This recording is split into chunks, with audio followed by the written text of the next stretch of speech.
दुर्गापुर में दुलजीत नाम का एक पुलिस ऑफिसर हुआ करता था। वो नया नया उस गांव के पुलिस स्टेशन में आया था। आते ही दुलजीत, हमारे स्टेशन में मोस्ट पेंडिंग केसेस जो है उन्हें मेरे सामने रखिए, वो सॉल्व करूंगा। तब मेरा टैलेंट क्या है इन गांव वालों को और मेरा टेरर क्या है इन क्रिमिनल्स को पता चलेगा। दुलजीत से तो कोई भी केस तुरंत सॉल्व हो जाता है। उस स्टेशन में मौजूद हेड कांस्टेबल, सर, हमारे पुलिस स्टेशन में मोस्ट वांटेड क्रिमिनल मुन्ना है। वो सेल फोन के माध्यम से ही लॉरी से लोड चुराता है, वो भी चलती हुई लॉरी से। वो कैसे उठाता है, कहाँ छिपाता है, किसी को नहीं पता। वो बहुत ही जादुई तरीके से करता है सर। उसे पकड़ने हमारे पुराने ऐसे गए थे तो उन्हें उसने परेशान करके उसका जीना हराम कर दिया है सर। वो अपना डेन भी एक कीचड़ के तालाब में बनवाया है सर। वहाँ जाना तो हमारे बस की बात नहीं है। जाने की सोचे तो हमारा जीप सब उसमें फंस जाएंगे और खराब हो जाएंगे। उसे रिपेयर करवाने फिर बहुत खर्चा करना पड़ता है।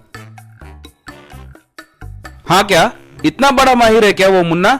चलो देखते हैं क्या है। उसको तो मैं यूं ही पकड़ लूंगा। देखते हैं, जीप कीज दो मुझे, कहकर हेड कांस्टेबल्स के पास जीप कीज लेकर निकल गया। वो जब जा रहा था तो हेड कांस्टेबल, सर, हमारा मामूली जीप वहाँ नहीं जाता है सर, वापस कीचड़ में फंस जाएगा। मेरी बात मानिए सर, आपको बेवजह प्रॉब्लम्स होंगे। यूं कह रहा था तो दुलजीत ओवर कॉन्फिडेंट होकर जीप को उस कीचड़ के तालाब में चला लिया। बस फिर वो जीप कीचड़ में फंस गया। फंसी हुई जीप को निकालने की कोशिश करते हुए दुलजीत को वहाँ से गुजरा मुन्ना देखकर, सर, आप कौन हैं? यहाँ रास्ता भटक के कैसे आ गए और आकर तालाब में गिर गए? रुकिए, मैं हेल्प करता हूँ। लेकिन यहाँ क्या कर रहे हैं सर? मुन्ना नाम का एक चोर है, वो अपना डेन यही कीचड़ के तालाब के बीच में रखा है, पता चला है। मैं ये गांव में नया ऐसा हूँ, उसे किसी भी तरह पकड़ कर ही रहूंगा सोचकर यहाँ आया हूँ। मन में मुन्ना, ओहो, इसे मेरा चेहरा नहीं पता है, शायद इसे सबक सिखाना ही होगा। मुझे पकड़ना इससे क्या, इसके बाप दादा से भी नहीं होगा सोचकर ऊपर से, क्या आप मुन्ना को पकड़ने आए हो? बाप रे, आप कितने महान हो सर, आप ग्रेट हो सर। अरे, आपके यूनिफॉर्म को कीचड़ लग गया, यहाँ दीजिए, मैं साफ करवा कर देता हूँ। कहकर आपके जीप को भी मैं बाहर निकलवाता हूँ सर, आप आइए। उससे कपड़े लेकर, आप कल इसी समय आइए सर, आपका जीप कीचड़ से बाहर निकाल कर अच्छे से धोकर रखवाता हूँ। कहकर उसे वहाँ से भेज दिया। अगले दिन दुलजीत वहाँ आते ही देखा कि उसके जीप के तो पहिए भी नहीं थे, सिर्फ बॉडी वहाँ पड़ी हुई थी। वहाँ एक लेटर था। वो देखकर दुलजीत पड़ा। क्यों भाई, नए पुलिस ऑफिसर, तुम मुझे पकड़ने के लिए ऐसे मुंह उठा कर आए हो? सही है, बट मैं कैसा हूँ ये जानकर आते तो और सही होता। ये मुन्ना कितना होशियार है पता है? उसे पकड़ने आए पुलिस ऑफिसर के कपड़े खुलवा कर लाए, जीप को लेकर तोड़कर फेंक दिया। वैसा है मुन्ना भाई, अब फिर से मुझे पकड़ने की कोशिश किए तो इस बार सिर्फ कपड़े खोलना ही नहीं, तुम्हारी चिमनी निकलवा दूंगा। सिर्फ जीप के पैसे ही नहीं बल्कि तुम्हें पेड़ के नीचे लटका दूंगा, ध्यान रहे। यूं लिखा था। वो पढ़कर दुलजीत को बहुत बेइज्जती महसूस हुई और वो स्टेशन गया। उसे देखकर हेड कांस्टेबल, सर, आप क्यों फील कर रहे हैं सर? मैंने पहले ही बताया था कि वो एक जादुई कमीना है। गाड़ी गई तो गई, अभी तो आपको छोटी सी बेइज्जती करके छोड़ दिया। उसे और गुस्सा आया तो आपके साथ बहुत बुरा करेगा। वैसे कमीने इंसान के साथ कुछ बेर ना करे तो ही सही होगा, ये मेरी सलाह है सर। दुलजीत गुस्से से लाल होकर, एक चोर को नहीं पकड़ सके तो हमारे डिपार्टमेंट का कितना बेइज्जती है। वो मुझे कुछ कर देगा सोचकर मैं उसे नहीं छोड़ूंगा। आप मेरी एक मदद कीजिए। वो हमारे जीप के पहिए निकाल कर सिर्फ बॉडी दिया ना, उसको ही बड़े बड़े जाइंट टायर जोड़कर दीजिए। बड़ा सा बिग फुट पुलिस जीप तैयार करके मैं उस गुफा में सीधे जाऊंगा, चाहे वो कितना भी कीचड़ हो। मैं उस बिग फुट जीप से मैं उस मुन्ना के डेन तक पहुंच जाऊंगा, उसे पकड़कर सलाखों के पीछे डालूंगा। दुलजीत के कहे अनुसार ही head constable big foot tyre जोड़कर पुलिस जीप को तैयार किया। उसमें बैठकर दुलजीत हेड कांस्टेबल के साथ सीधा उस कीचड़ में गया। सर, मुझे पता नहीं क्यों ऐसा लग रहा है कि हमें ये एडवेंचर करना जरूरी है क्या? ऊपर से इस बार ये बड़ा बिग फुट पुलिस जीप लेकर जा रहे हैं, शायद ये भी फंस जाए और आपके साथ मैं भी फंस जाऊंगा। मुझे डर लग रहा है सर। आप उतना फिक्र मत कीजिए हेड कांस्टेबल जी, देखिए अपना बिग फुट जीप कार अब कैसे चलती है। कहकर बिग फुट पुलिस जीप को कीचड़ में उतारते ही वो सीधा मुन्ना के डेन के पास पहुंचा।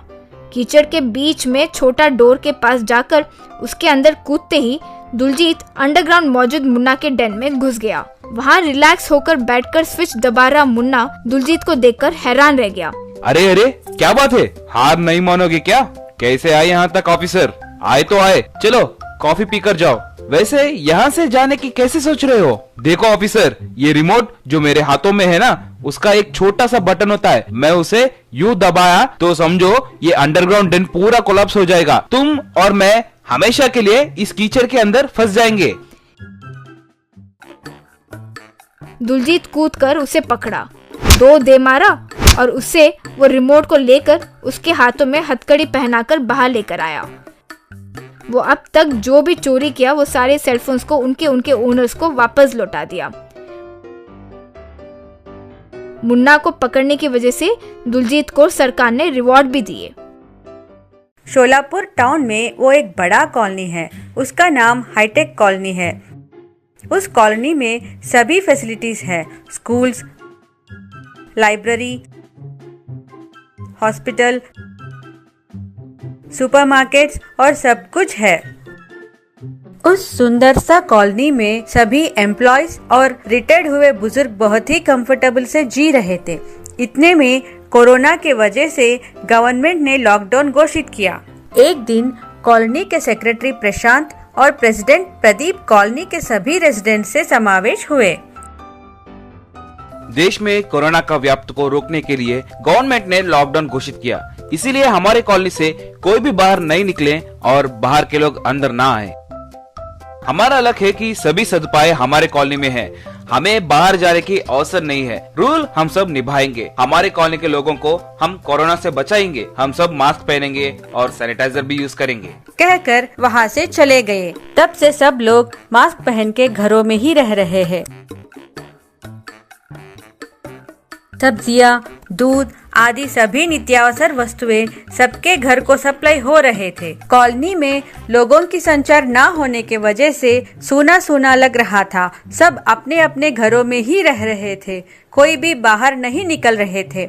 ऐसा कुछ दिन बीतने के बाद गवर्नमेंट ने कुछ शर्त के साथ लॉकडाउन को निकाल दिया। फिर सब लोग मास्क पहन के घर से निकलने लगे, लेकिन सोशल डिस्टेंसिंग को फॉलो करते हुए दूर दूर से एक दूसरे के साथ बातचीत कर रहे थे। इतने दिन घर में रह रहे के कष्ट हुआ। ये महामारी का नाश कब होगा ये समझ में नहीं आ रहा है। ये सुन के प्रशांत ने कहा, हाँ आपने सच कहा। घर में रह रहे के डिप्रेशन आने जैसा है। सभी फैसिलिटीज रहने के बावजूद हमको पिक्चर देखने की कमी है। अब गवर्नमेंट ने थिएटर को भी बंद कर दिया। अब हम पिक्चर कैसे देख सकते हैं? अगर हम पिक्चर देखेंगे तो हमारा डिप्रेशन कम हो जाएगा। हाँ, मुझे एक उपाय सूझ रहा है। अगर आप सबको पसंद आए तो उसे अमल करेंगे। तब प्रदीप ये सुन के, पहले वो उपाय क्या है बताइए। इसमें कहने की क्या बात है? अगर हम हमारे कॉलोनी में एक थिएटर बनाएंगे तो हमको कहीं भी कॉलोनी से बाहर जाने की जरूरत नहीं पड़ेगी। कैसा है मेरा प्लान? आपका प्लान बहुत अच्छा है। हम ही अपने कॉलोनी वालों के लिए एक थिएटर बनवाएंगे, लेकिन थिएटर बनाने के लिए जगह कहाँ पर है? ये सुन के प्रशांत ने कहा, हमारे कॉलोनी में ही एक जगह ढूंढेंगे। कह के प्रशांत और उसके दोस्त मिलके जगह ढूंढते हुए पूरा कॉलोनी घूमे, परंतु कहीं भी जगह नहीं मिला। सब मिलके प्रदीप के पास आकर, हमने कॉलोनी में जगह के लिए ढूंढा, लेकिन हमें कहीं भी जगह नहीं मिला। सभी बच्चे और बूढ़े सिनेमा न देखने की वजह से बहुत बोर हो रहे हैं। अब हम क्या करें? मेरे दिमाग में एक आइडिया है। बोलिए, वो आइडिया क्या है? कोरोना की वजह से हमारे स्विमिंग पूल को कोई इस्तेमाल नहीं कर रहा है। उसमें कोई भी स्विमिंग नहीं कर रहा है और कुछ दिनों तक नहीं करेंगे। इसीलिए उस पानी में तैरने वाले एक थिएटर को बनाएंगे। बोलिए, आइडिया कैसा है? आपका आइडिया बहुत अच्छा है। कल ही हम काम शुरू करेंगे। कल आप सब स्विमिंग पूल के पास आ जाइए। अगले दिन सब कॉलोनी के लोग स्विमिंग पूल के पास आकर लकड़ी से थिएटर बनाना शुरू किए। 5 दिन में उसका निर्माण पूरा हुआ। स्विमिंग पूल में तैरता हुआ थिएटर को देख के सब लोग बहुत खुश हो गए। कॉलोनी के बच्चे और बड़े खुशी खुशी से थिएटर के अंदर जा रहे थे। तब प्रशांत ने प्रदीप से कहा, आपका आइडिया सुपर है भाई। लोगों को मनोरंजित करके उनका डिप्रेशन दूर कर दिया है आपने। तब प्रदीप ने खुशी से कहा, ये सब हमारे कृषि का फल है, लेकिन सबको सोशल डिस्टेंसिंग फॉलो करवाना हमारी जिम्मेदारी है। जरूर भाई, इसकी जिम्मेदारी हम लेकर सबको सोशल डिस्टेंसिंग फॉलो करवा के पिक्चर दिखाएंगे।